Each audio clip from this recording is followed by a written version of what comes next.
Assalamualaikum warahmatullahi wabarakatuh. Nama saya Muhammad Nafi Azharuddin. Dalam tugas besar dua bahasa Indonesia ini, saya akan mempresentasikan tentang perkembangan dan ragam bahasa Indonesia. Latar belakang. Bahasa merupakan salah satu unsur identitas nasional. Bahasa dipahami sebagai sistem perlambangan yang secara arbiter dibentuk atas unsur bunyi ucapan manusia dan digunakan sebagai sarana berinteraksi manusia. Di Indonesia, terdapat beragam bahasa daerah yang mewakili banyaknya suku-suku bangsa atau etnis. Setelah kemerdekaan, bahasa Indonesia ditetapkan sebagai bahasa nasional. Bahasa Indonesia dahulu dikenal dengan bahasa Melayu yang merupakan bahasa penghubung antar etnis yang mendiami Kepulauan Nusantara. Bahasa Indonesia merupakan bahasa ibu dari bangsa Indonesia yang sudah dipakai oleh masyarakat Indonesia sejak dahulu jauh sebelum Belanda menjajah Indonesia. Namun tidak semua orang menggunakan tata cara atau aturan-aturan yang benar. Salah satunya pada penggunaan bahasa Indonesia itu sendiri, yang tidak sesuai dengan ejaan maupun Kamus Besar Bahasa Indonesia. Oleh karena itu, pengetahuan tentang ragam bahasa cukup penting untuk mempelajari bahasa Indonesia secara menyeluruh, yang akhirnya bisa diterapkan dan dapat digunakan dengan baik dan benar sehingga identitas kita sebagai bangsa Indonesia tidak akan hilang.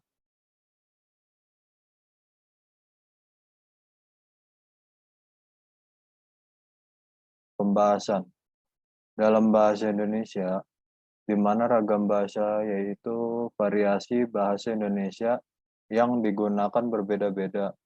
Ada ragam bahasa lisan dan ada ragam bahasa tulisan. Di sini yang lebih-lebih ditekankan atau ya, di sini yang lebih-lebih ditekankan adalah ragam bahasa lisan karena lebih banyak digunakan dalam kehidupan sehari-hari. Misalkan ngobrol, puisi, pidato, ceramah, dan lain-lain. Ragam bahasa adalah variasi bahasa menurut pemakaian, yang berbeda-beda menurut topik yang dibicarakan. Menurut hubungan pembicara, kawan bicara, orang yang dibicarakan, serta menurut medium pembicara.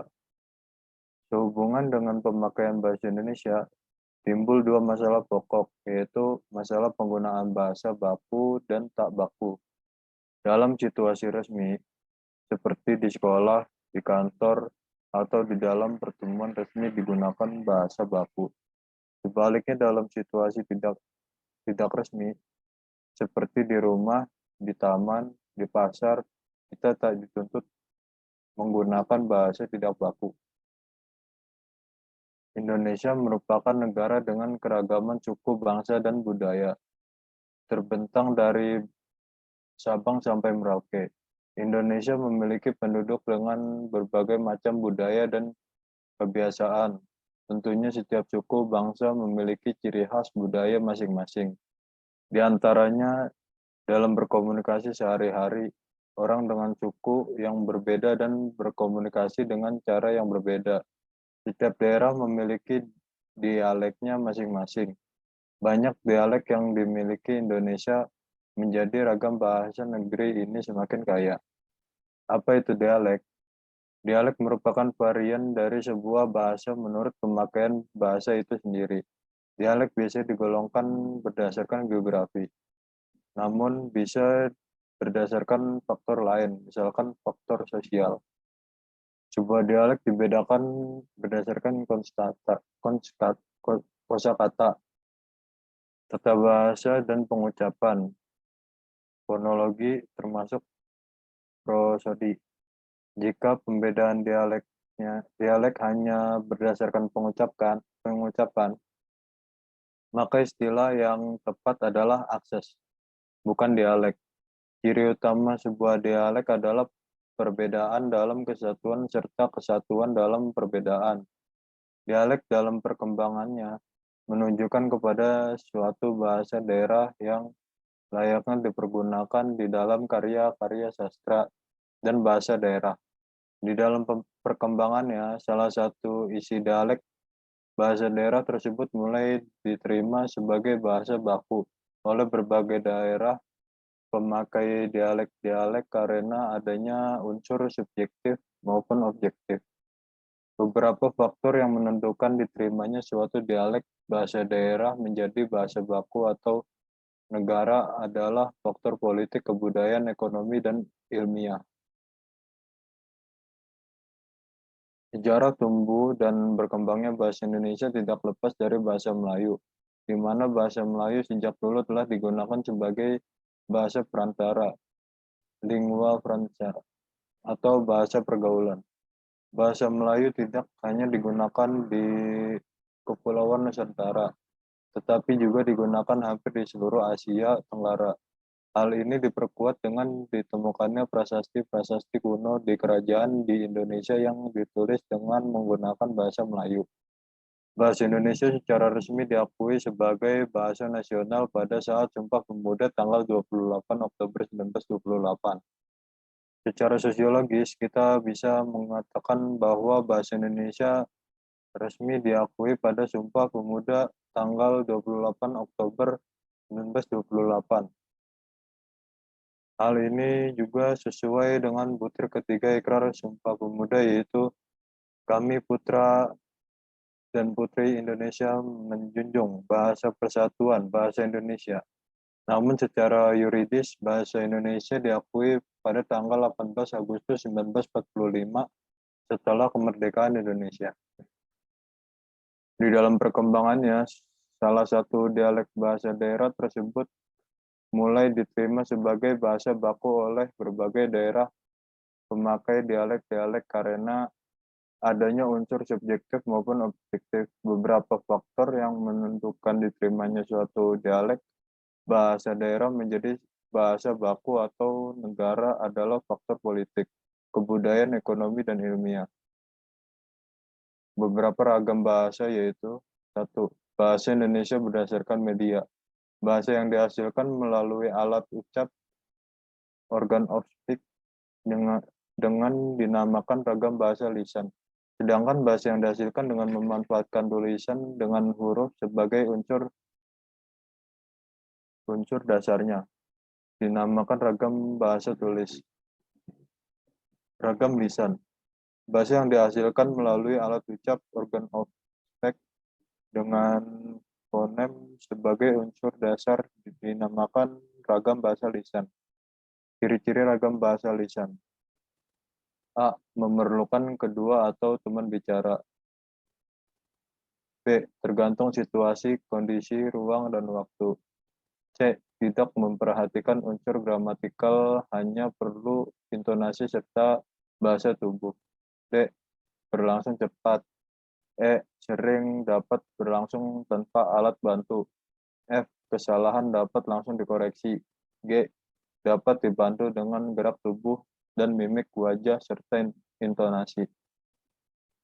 Ragam tulis. Bahasa yang dihasilkan dengan memanfaatkan tulisan dengan huruf sebagai unsur dasarnya dinamakan ragam bahasa tulis.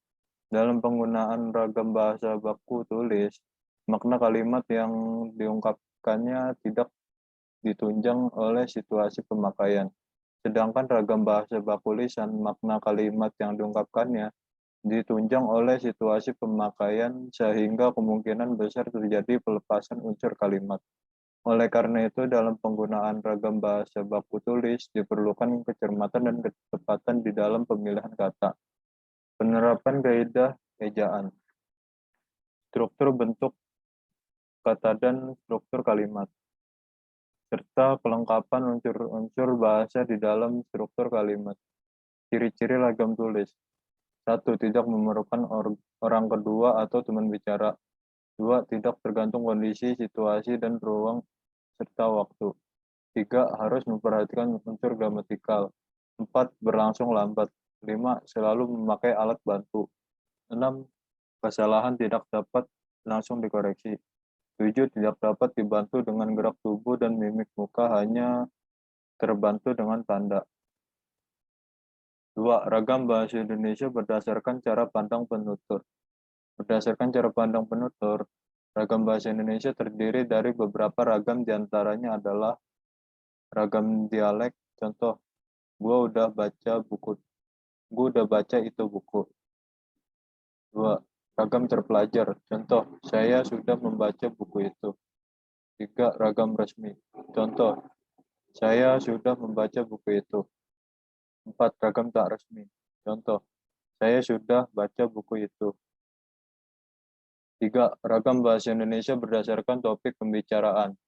Berdasarkan topik pembicaraan, ragam bahasa terdiri dari beberapa ragam, diantaranya adalah 1. Bahasa ilmiah. 2. Ragam hukum. 3. Ragam bisnis. 4. Ragam agama. 5. Ragam sosial. 6. Ragam kedokteran. 7. Ragam sastra. 4. Ragam bahasa berdasarkan pokok pembicaraan. Ragam bahasa undang-undang, yaitu ragam bahasa yang biasa digunakan dalam pembuatan undang-undang negara maupun sesuatu yang berkaitan dengan perundang-undangan, seperti UUD dan lain-lain. Ragam bahasa jurnalistik, yaitu bahasa yang digunakan dalam media massa, seperti reporter, majalah, koran, dan lain-lain. Ragam bahasa ilmiah, yaitu bahasa yang biasa digunakan dalam pembuatan suatu karya ilmiah. Ragam bahasa sastra, yaitu ragam yang biasa digunakan oleh seorang sastrawan untuk membuat sebuah sastra. Kesimpulan dan saran. Kesimpulan yang saya dapat yaitu ragam bahasa adalah variasi bahasa menurut pemakaian, yang berbeda-beda menurut topik yang dibicarakan. Menurut hubungan pembicara, kawan bicara, orang yang dibicarakan, serta menurut medium pembicara. Dalam konteks ini, ragam bahasa meliputi bahasa lisan dan bahasa buku tulis. Pada ragam baku tulis, diharapkan para penulis mampu menggunakan bahasa Indonesia yang baik dan benar, serta menggunakan ejaan bahasa yang telah disempurnakan, EYD. Sedangkan untuk ragam bahasa lisan, diharapkan para warga negara Indonesia mampu mengucapkan dan memakai bahasa Indonesia dengan baik, serta bertutur kata sopan sebagaimana pedoman yang ada. Saran dari saya yaitu sebaiknya kita atau siapapun penduduk di Indonesia menggunakan ragam bahasa yang baik dan benar, sehingga keberadaan ragam bahasa itu sendiri tidak punah dengan adanya bahasa-bahasa yang terkadang jauh dari aturan bahasa yang ada di Indonesia, bahkan bertentangan. Sekian presentasi dari saya. Bila ada kekurangan kata-kata, mohon maaf. Wassalamualaikum warahmatullahi wabarakatuh.